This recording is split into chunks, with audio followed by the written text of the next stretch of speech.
Dr. Rachel Morrison carefully examined the wedding photograph as part of her research into historical cases of familial psychological disorders.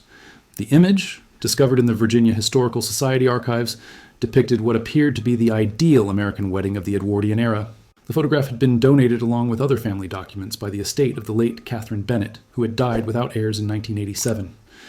The wedding party posed elegantly on the stone steps of St. Mark's Episcopal Church in Richmond, Virginia. The ornate Gothic Revival architecture provided a stunning backdrop for the formal group portrait. According to the notation on the back, this was the wedding of Margaret Ashford to Thomas Bennett on June 15, 1911. Margaret stood radiant in the center of the composition, wearing an exquisite wedding gown of French Chantilly lace with a cathedral-length train. Her veil, secured by a tiara of pearls and diamonds, created an ethereal frame around her face. She clutched a bouquet of white roses and orange blossoms, the traditional flowers symbolizing purity and fertility in Edwardian weddings. Thomas Bennett stood proudly beside his new bride, resplendent in a formal morning coat with striped trousers and white gloves. His bearing suggested confidence and prosperity. He appeared to be exactly the type of successful young man any father would welcome as a son-in-law. The wedding party included 6 bridesmaids in pale pink silk dresses and 4 groomsmen in matching morning wear. But it was the immediate family that commanded Dr. Morrison's attention. Dorothy Ashford, the mother of the bride, stood beaming with maternal pride in an elegant navy blue dress with intricate beadwork. Her expression radiated pure joy at her daughter's happiness. However, something about Henry Ashford, the father of the bride, struck Dr. Morrison as unusual. While his formal attire was impeccable and his posture appropriately dignified, his facial expression seemed forced. Unlike the genuine happiness visible in every other face, Henry's smile appeared strained, almost artificial. Dr. Morrison noted the stark contrast between Henry's apparent discomfort and the celebration surrounding him.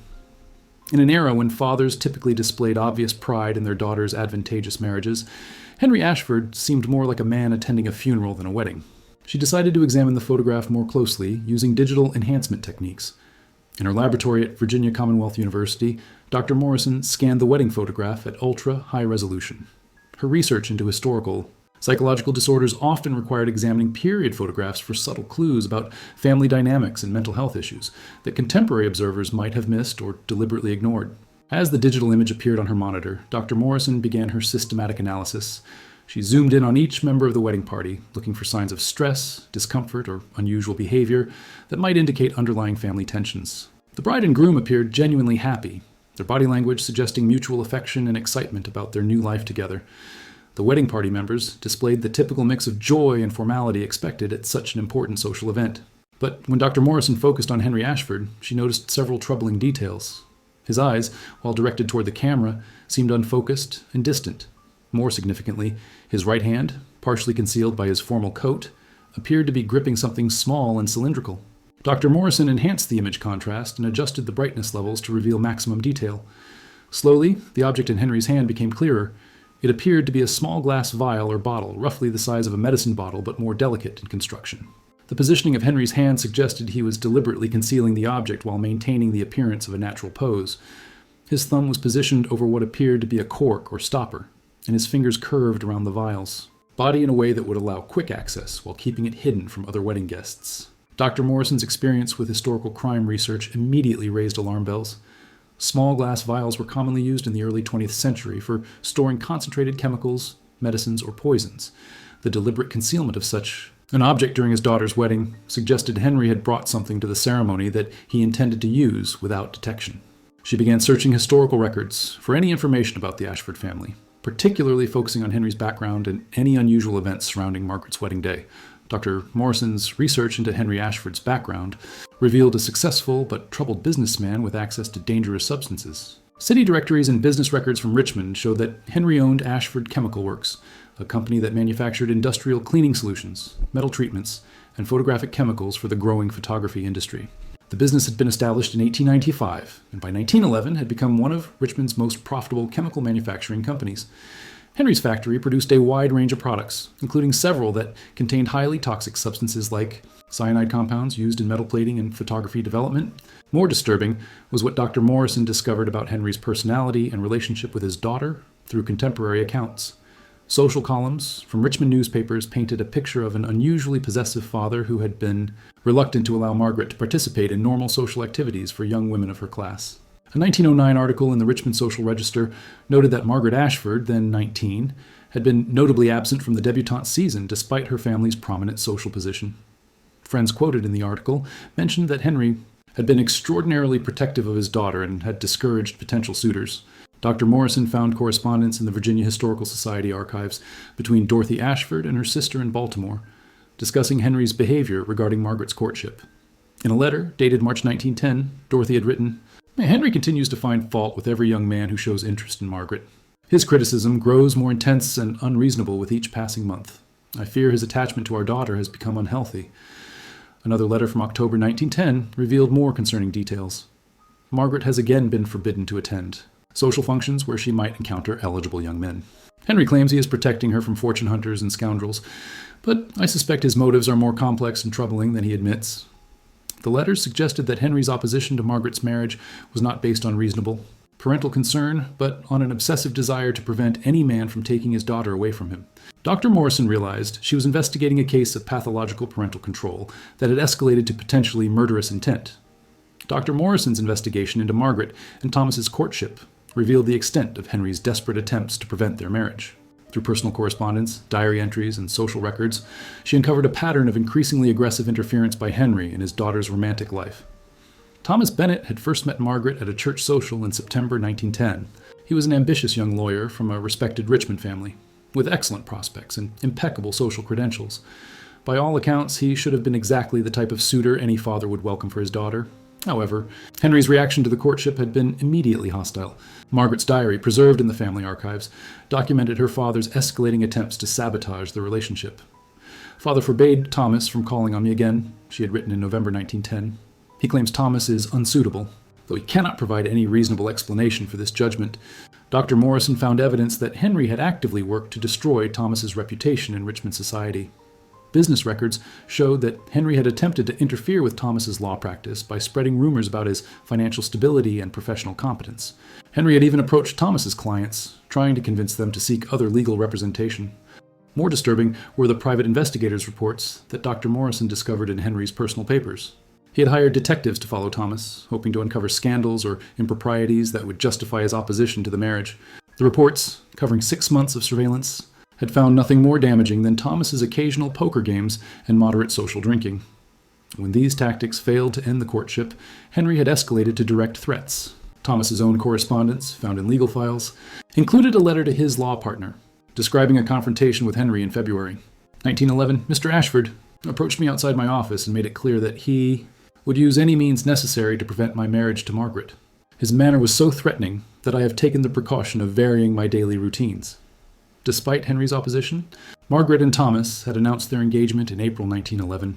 Henry's response, according to Dorothy's letters to her sister, had been a rage unlike anything I have witnessed in our 23 years of marriage. Dr. Morrison realized that by the wedding day, Henry had exhausted all conventional means of preventing the marriage and had apparently decided on a final, desperate solution. Dr. Morrison's research revealed that Henry's plan to poison Thomas had been carefully developed over the weeks leading up to the wedding. Through a combination of business records, personal correspondence, and witness statements found in police files, she reconstructed the methodical preparation for attempted murder. In late May 1911, Henry had ordered unusual quantities of sodium cyanide from his chemical suppliers, ostensibly for a new metal cleaning process at his factory. However, factory production records showed no corresponding increase in output or new contracts that would require such quantities. The excess cyanide had been diverted to Henry's personal use. Dr. Morrison discovered that Henry had researched cyanide poisoning extensively, using medical texts from his membership library at the Richmond Medical Society. Library records showed he had borrowed several toxicology books in the month before the wedding, focusing on chapters about rapid-acting poisons and their symptoms.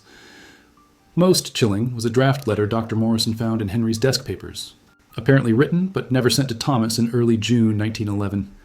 "Young man, you underestimate the lengths to which a father will go to protect his daughter from making a terrible mistake. What appears to be celebration may become tragedy for those who refuse to heed reasonable warnings." The wedding reception at the Ashford family mansion had been planned with elaborate detail, including a formal champagne toast where Henry, as father of the bride, would offer the traditional blessing to the new couple. Dr. Morrison realized this toast would have provided the perfect opportunity for Henry to poison Thomas without detection. She found the original seating chart for the reception, which showed that Henry had specifically requested to be positioned next to Thomas during the toast. The arrangement would have allowed Henry to easily access Thomas's champagne glass while delivering his fatherly blessing. Servants' testimonies, preserved in police records from the investigation that followed the wedding, described Henry's nervous behavior throughout the day. The head butler had noted that Henry had insisted on personally preparing the champagne service, dismissing staff who normally handled such duties. Dr. Morrison discovered that Henry had brought the small vial of cyanide to the church, concealed in his formal coat, planning to transfer the poison to Thomas's glass during the reception toast. The wedding photograph had captured him in the moments before executing his deadly plan. Dr. Morrison's investigation revealed the dramatic events that unfolded during the wedding reception, when Henry's carefully planned murder attempt was thwarted by an unexpected intervention. Police reports and witness statements painted a picture of a celebration that nearly became a tragedy. The reception began normally, with guests enjoying an elaborate dinner in the Ashford Mansion's grand ballroom. Henry had maintained his composure throughout the meal, though several guests later reported that he seemed unusually tense and distracted. The crucial moment came during the traditional champagne toast. As father of the bride, Henry stood to offer the ceremonial blessing to the newlyweds. According to multiple witness accounts, he had approached Thomas's place at the head table, champagne glass in hand and the small vial concealed in his palm. However, Henry's plan was interrupted by Margaret herself. In a spontaneous gesture of affection, she had risen from her seat and embraced her father just as he was positioning the poisoned champagne glass near Thomas. The unexpected movement had caused Henry to fumble with the vial, and several guests noticed the small glass container fall to the floor. Dr. Morrison found the testimony of Dr. James Whitfield, a family friend and physician who had been among the wedding guests. Dr. Whitfield had immediately recognized the fallen object as a chemical vial and had been alarmed by its presence at a social gathering. The vial appeared to contain a crystalline substance, he had told police. Given Mr. Ashford's profession in chemical manufacturing, I was concerned about potential dangers. When Dr. Whitfield had examined the contents of the broken vial, he had immediately identified the distinctive bitter almond scent characteristic of cyanide compounds. His quick thinking had prevented a potential disaster. He had quietly alerted other guests and ensured that no one came into contact with the spilled chemical. The revelation that Henry had brought a lethal poison to his daughter's wedding had created immediate chaos. Thomas, initially confused by the commotion, had been horrified to learn that his new father-in-law had apparently planned to murder him during the celebration. Margaret's reaction, according to witness accounts, had been one of complete shock and devastation. The realization that her father had been willing to commit murder, rather than accept her marriage, had shattered her. Understanding of their relationship, Henry had been immediately confronted by the wedding guests and had broken down completely, confessing his obsessive love for Margaret and his inability to bear losing her to another man. Dr. Morrison delved deeper into Henry Ashford's psychological condition, using modern understanding of mental health disorders to analyze his behavior patterns and motivations. Her research revealed a classic case of pathological parental obsession that had escalated to attempted murder. Through medical records and personal correspondence, Dr. Morrison discovered that Henry's unhealthy attachment to Margaret had developed gradually over many years. Dorothy's letters to her sister documented concerning behavior that began when Margaret was still a child. Henry has always been unusually possessive of Margaret, Dorothy had written in 1905. When Margaret was 15, he questions her about every conversation, every friendship, every moment spent outside his direct supervision. His attention to her activities far exceeds normal parental concern. By 1908, Henry's behavior had become increasingly inappropriate. Margaret's governess had reported to Dorothy that Henry would spend hours watching Margaret through windows and doorways, following her movements throughout the house. He had also begun insisting on accompanying Margaret to social functions where fathers were not typically present. Dr. Morrison found evidence that Henry had developed elaborate fantasies about his relationship with Margaret. Personal writings discovered in his desk revealed disturbing thoughts about their special connection. In his belief that no other man could ever understand or appreciate Margaret as he did, Margaret is perfect in every way. Henry had written in a private journal entry from 1909, "She was created to be cherished and protected by someone who truly comprehends her value. The thought of some crude young man touching her, possessing her, is unbearable. I am the only one who loves her purely and completely." Dr. Morrison recognized this as a clear case of emotional incest, a psychological condition, where a parent develops romantic or sexual feelings toward their child while maintaining the pretense of normal parental love. Henry's inability to distinguish between protective fatherly affection and possessive romantic obsession had driven him to increasingly extreme measures. The attempted murder represented the ultimate expression of Henry's pathological thinking. Rather than accept that Margaret was an independent adult capable of choosing her own partner, he had decided that destroying her chosen husband was preferable to losing control over her life. Dr. Morrison's analysis revealed that Henry's obsession had made him genuinely believe he was protecting Margaret from harm even as he planned to commit murder at her wedding celebration. Dr. Morrison's research revealed the devastating aftermath of Henry's attempted murder, which destroyed the Ashford family and left lasting trauma for all involved. Police records, medical reports, and personal correspondence documented the complete collapse of what had once been one of Richmond's most prominent families. Immediately following the wedding reception incident, Henry had been arrested and charged with attempted murder. The trial, which began in September 1911, had become one of the most sensational criminal cases in Virginia history. Newspapers across the country had covered the story of the prominent businessman who had tried to poison his daughter's husband during their wedding celebration. The trial proceedings, preserved in court records, revealed the full extent of Henry's obsession with Margaret. Prosecutors had presented evidence of his years-long campaign to control her life, including the private investigators' reports, threatening letters to Thomas, and the journal entries describing his inappropriate feelings for his daughter. Margaret's testimony had been particularly heartbreaking. Court transcripts showed her struggling to reconcile her love for her father with the horror of his actions. "I never suspected that father's protectiveness had become something so twisted and dangerous," she had testified. "The man who tried to murder my husband was not the father I thought I knew." Henry had been convicted of attempted murder and sentenced to 15 years in the Virginia State Penitentiary. However, his imprisonment had been complicated by his rapidly deteriorating mental condition. Prison medical records showed that separation from Margaret had triggered a complete psychological breakdown. Dorothy Ashford had filed for divorce immediately after Henry's conviction, citing irreconcilable differences and fear for her safety. The divorce proceedings had revealed that Henry's obsession with Margaret had made him increasingly hostile toward his wife, whom he viewed as an obstacle to his exclusive relationship with their daughter. The scandal had ruined the Ashford family's social standing in Richmond. Margaret and Thomas had been forced to leave the city to escape the constant attention and gossip. They had relocated to Baltimore, where Thomas had established a new law practice under an assumed name. Dr. Morrison found that the trauma had affected Margaret's ability to maintain normal relationships for the rest of her life. Medical records from Baltimore showed she had required extensive psychiatric treatment for anxiety and depression, related to her father's obsessive behavior and attempted murder of her husband. The family's chemical manufacturing business had collapsed following Henry's conviction, leaving Dorothy financially ruined and dependent on relatives for support. Dr. Morrison's investigation into Henry's incarceration revealed a man whose obsession with his daughter had intensified, rather than diminished, during his imprisonment. Virginia State Penitentiary records provided detailed documentation of Henry's deteriorating mental state and his continued fixation on Margaret throughout his sentence. Prison. Medical files showed that Henry had been placed under psychiatric observation within months of his arrival at the penitentiary. His behavior had been consistently erratic, alternating between periods of violent rage and catatonic depression. The prison psychiatrist had diagnosed him with obsessional neurosis with paranoid features and pathological attachment disorder. Most disturbing were the hundreds of letters Henry had written to Margaret during his imprisonment, which prison officials had intercepted and preserved in his file. The letters revealed a man completely detached from reality, convinced that Margaret was being held prisoner by her husband and desperately needed rescue. "My dearest Margaret," one letter from 1913 read, "I know you cannot respond to my letters because that man is monitoring your correspondence, but I want you to know that I am planning our reunion. When I am released, I will take you away from this terrible situation, and we will begin our life together, as it was always meant to be."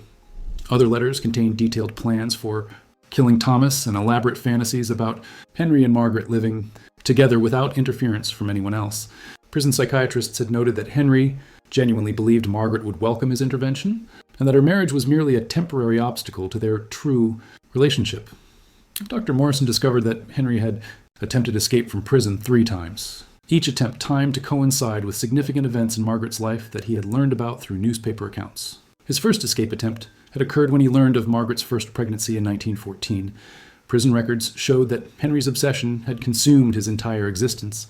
He had refused to participate in work programs or rehabilitation efforts, spending his days writing letters to Margaret and planning their future together.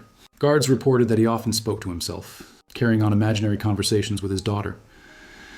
The prison chaplain's reports provided insight into Henry's complete inability to recognize the wrongness of his behavior.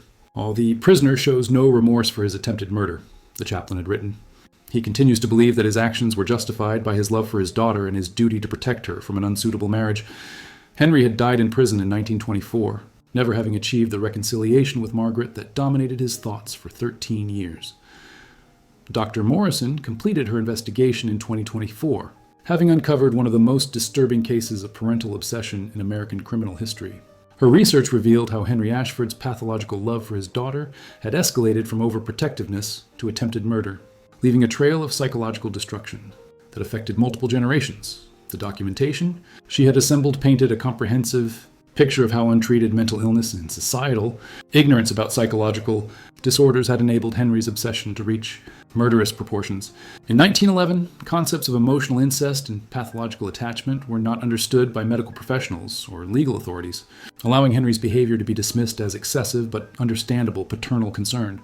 Margaret and Thomas had remained married for over 50 years, but the trauma of the wedding day had permanently affected their relationship. Their children, interviewed by Dr. Morrison's research assistants, described a mother who had never fully recovered from the betrayal and horror of discovering her father's true nature. Mother never spoke about her father, Margaret's daughter had explained. We knew something terrible had happened at her wedding, but the details were too painful for her to discuss. She lived in constant fear that father might have inherited some form of mental illness that could affect us children. The case had significant implications for Dr. Morrison's research into historical family psychology. She realized that many cases of overprotective parenting from earlier might actually have been pathological obsession that went unrecognized and untreated. Dr. Morrison published her findings in the American Journal of Historical Psychology, titling her article Love Turned Lethal: The Ashford Wedding Photograph and Pathological Parental Obsession in Early 20th Century America. The research included the enhanced digital image showing Henry concealing the cyanide vial alongside comprehensive documentation of his psychological deterioration. The original wedding photograph now serves as an educational tool at Virginia Commonwealth University's Department of Psychology, helping students understand how mental illness can hide behind socially acceptable facades. The image that once captured what appeared to be a perfect family celebration has become evidence of how dangerous obsession can masquerade as parental love. Henry Ashford's story serves as a reminder that the capacity for evil can exist within seemingly normal family relationships, and that unchecked obsession, regardless of its supposed motivation, inevitably leads to destruction for everyone involved. The small vial of poison concealed in his hand represents not just attempted murder, but the culmination of years of psychological abuse disguised as fatherly devotion.